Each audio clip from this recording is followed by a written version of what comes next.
আমরা আগেই ভালো ছিলাম।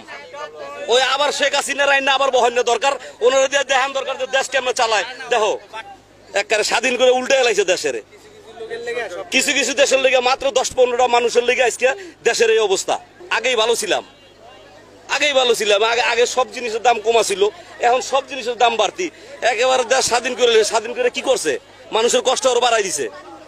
দ্রব্যমূল্যের জিনিসের দামের কমাইতে উনি কি নির্বাচন দিব? উনি নির্বাচন কি দিব? ওনারা কোন সমিতি চালাইতে, উনি সমিতি চালাইতে পারবো? উনি কি বাজার চালাইতে পারবো?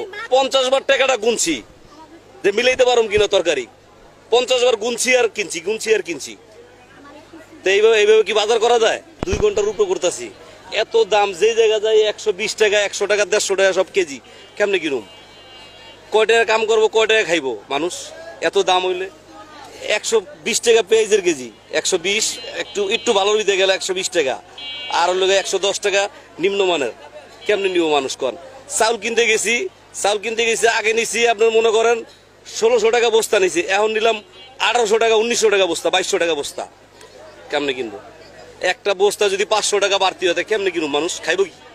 হ্যাঁ, তাহলে এই বর্তমান পরিস্থিতি দায়ী ছাত্ররা। আগেই ভালো ছিলাম, আগে সব জিনিসের দাম কমা ছিল, এখন সব জিনিসের দাম বাড়তি। একেবারে দেশ স্বাধীন করে কি করছে? মানুষের কষ্ট আরো বাড়াই দিছে।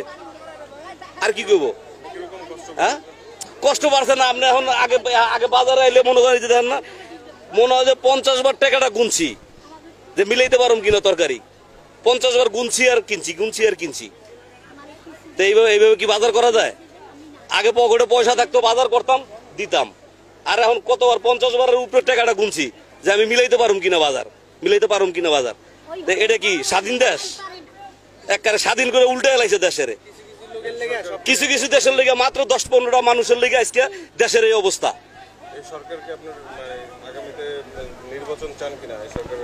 এই সরকার কি নির্বাচন দিব? উনি দ্রব্যমূল্যের জিনিসের দামের কমাইতে উনি কি নির্বাচন দিব?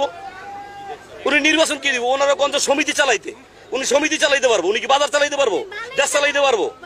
হ্যাঁ, এরকম জিনিস হলে মানুষ। শোনেন, আমরা সাধারণ লোক কি চাই জানেন? সাধারণ লোক চাই যাতে একটা জিনিস একটু কমে খাইতে পারি। দ্রব্যমূল্যের জিনিসটা যেন কম থাকে, চাউলের দামটা যেন কম থাকে, ডাইলের দামটা কম থাকে, পেঁয়াজের দামটা কম থাকে। আমরা চাই এইটা। আরো তো আগের থেকে আরো ডবল হয়ে গেছে। আপনার মূলা আগে নিছি 20 টাকা কেজি, এখন মূলা 100 টাকা কেজি। 100 টাকা কেজি মূলা এখন। আগে নিছি ডিম কিনছি কত আগে আলি কিনছি মনে করেন 40 টাকা হলে হায়েস্ট হয়ে গেছে আগে, তারপর আবার এটা কমছে। আর এখন 60 টাকা আলি, 65 টাকা আলি। কি খাইবো মানুষ? কোন আমারে কোন জিনিসটা খাইবো মানুষ? কোন গরিব মানুষ খাইবো কি? কোন আমরা আগেই ভালো ছিলাম। ওই আবার শেখ হাসিনার আইন আবার বহন্য দরকার। শেখ হাসিনা খারাপ ছিল, সে এখন ভালো, কারণ এখন তো আর ভালোর কিছু দেখি না। কিন্তু এর দিনে তো দাম কম ছিল, এখন কিন্তু সে আরো বাড়ছে দাম। তা হে কি উপকার করলো আমাদের? হে কমাবার জন্য আসছে, কমছে কই? কোনো কিছু কমে নাই। তাহলে এটার লাভ কি হলো গরিবের জন্য? আমাদের মতো যারা গরিব, হ্যাঁ, ওই যে 50 টাকা যেটা খাইছে, সেটা যদি এখন 70 টাকা, তা কেজিতে 20 টাকা গরিবের লাগে অনেক কিছু। যে হিসাবে এখন চলতে আছে, সেই হিসাবে মনে করি যে খারাপ ছিল সেই এখন ভালো, কারণ এখন তো আর ভালোর কিছু দেখি না। গরিব যারা নিত্য প্রয়োজনীয় জিনিসের তো দাম কমছে, বাড়ছে, সেটা কমে নাই।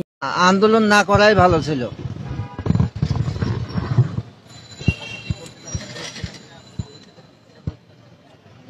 না, সরকার যারাই আসে তারাই তো ভালো। যদি ভালো না হয় তারা আসবে কেমনে?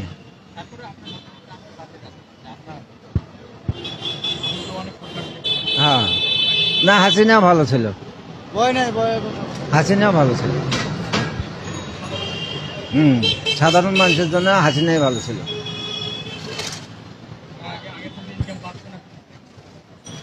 একবারে নাই, এই কালকের দিনে একটু 500-600 টাকা, 700 টাকা হচ্ছে।